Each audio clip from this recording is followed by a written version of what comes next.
Good morning student. आज हम पढ़ेंगे हिंदी पार्ट 1। हम भारत के भरत। हम भारत के भरत ये एक पोयम है, कविता है।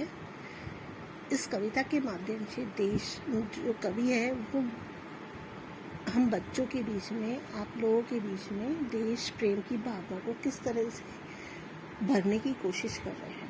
उस कविता के माध्यम से देश की प्रति जागरूक रहना, उसकी चौकीदारी करना, उसकी पहरेदारी करना के माध्यम से बताया जा रहा है। हम भारत के भरत खेलते शेरों की संतान से। हम भारत के भरत। भरत कौन है? राजा दुष्यंत था, उनके पुत्र थे। वो किससे खेलते थे? शेरों से खेलते थे। कोई देश नहीं दुनिया में बढ़कर हिंदुस्तान से। कोई सा भी देश नहीं है दुनिया में, पूरी दुनिया को उठा के देख लो, कोई सा भी देश हिंदुस्तान से बढ़कर नहीं है। इस मिट्टी में पैदा होना बड़े गर्व की बात है। साहस और वीरता अपने पुरखों की सौगात है। कि मतलब हमें इस भूमि में जन्म लेना बहुत बड़े गौरव की बात है।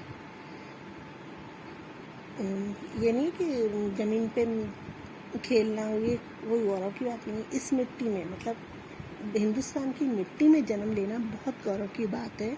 इससे जन्म लेते ही हमारे पूर्वजों में साहस और वीरता की जो भावना थी वो हमें विरासत में पहले से ही मिल चुकी है। हमारे मन में ये नहीं है कि अब आएगी वो आना। हमारे पूर्वजों के द्वारा, जो हमारे बड़े बुजुर्ग हैं, उनके द्वारा साहस और वीरता की जो विरासत है वो हमें उपहार में पहले ही मिल चलती है। कवि कहता है, हम भारतवर्षी सम्राट दुष्यंत के प्रतापी पुत्र भरत के समान शक्तिशाली हैं। हम शेरों के बच्चों से खेलने में साहस रखते हैं। हमारा देश हिंदुस्तान के समान दुनिया में कोई भी देश नहीं है। भारत की भूमि को जन्म लेना बड़े गौरव की बात है। हमें साहस और वीरता के गुण अपने पूर्वजों की विरासत से प्राप्त होते हैं। ठीक है ना। बड़ी बड़ी ज्वालाओं से नहीं यहाँ चिंगारियाँ, काटे पहले फूल बाद में देती हैं फुलवारियाँ।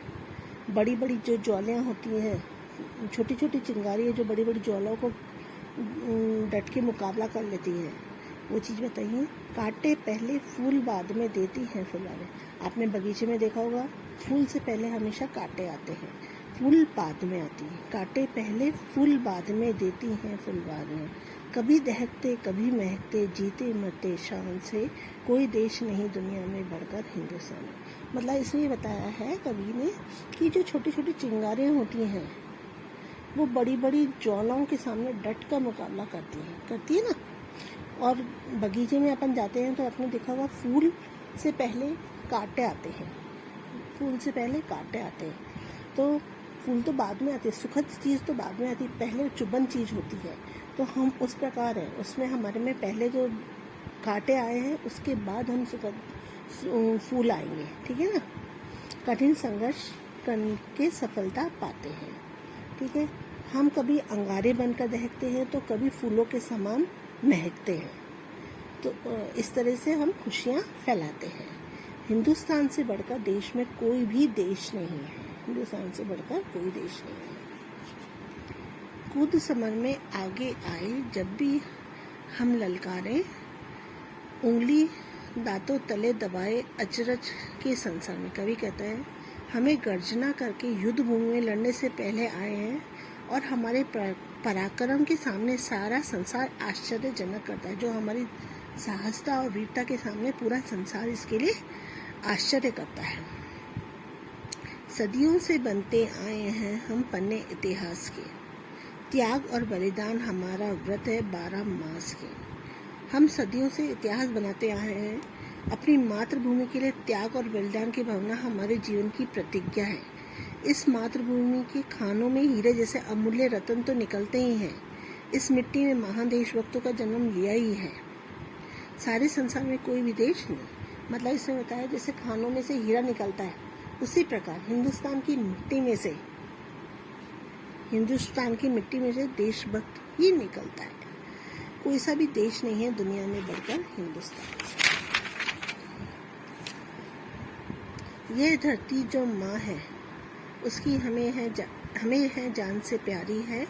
हम बालक के जिम्मे इनकी चौकस पहरेदारी। कवि कहता है भारत भूमि ही हमारी मातृभूमि है, हमें इनकी प्राणों से भी अधिक प्यारी इनकी रक्षा है। ये हमें अपनी जान से भी प्यारी है और हम इसकी चौकस पहरेदारी, हम इनकी क्या कर रहे हैं, सावधानी से इनकी जिम्मेदारी से उनकी रक्षा कर रहे हैं।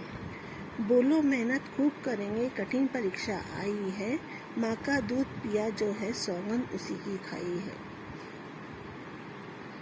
हम खूब परिश्रम करने का संकल्प लेते हैं, जिस माँ का दूध पिया है उसी की कसम खाकर कहते हैं कि अपने देश की रक्षा के लिए हम हमेशा तैयार रहेंगे। इसी उम्र में परिचय पाले यह श्रम से बलिदान से, कोई देश नहीं है दुनिया में बढ़कर हिंदुस्तान है।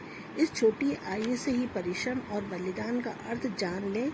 इन संसार में कोई सा भी देश ऐसा नहीं है जो हिंदुस्तान से बढ़कर हो। आपके समझ में आई कविता? एक सच्चा वीर और देशभक्त की भावना लेकर ये इससे समझाया गया कि हम किस तरीके से अपने देश की रक्षा कर सकते हैं और हमारे बारे में क्या चीज़ें, हम कैसे हैं, हमें ये विरासत कहाँ से मिली है और हम किसकी सौगंध खाते हैं। ये सब चीज़ इस कविता में बताया है कि हम माँ की सौगंध खाते हैं, हमें ये विरासत अपने पूर्वजों से मिली हुई है। जिस प्रकार दुष्यंत का पुत्र भरत शेरों के बच्चों के साथ खेलता है, उसी तरीके से हम भी, हमारे में वो गुण है कि हम भी, ये नहीं कि शेर का बच्चा आ गया हम उससे खेल रहे हैं। शेरों का मतलब है कि दूसरों के सामने टिके रहना, ठीक है ना। इस तरीके से कविता को आपको रीडिंग लगानी है और समझना है। कुछ कल इसके अपन क्वेश्चन करेंगे।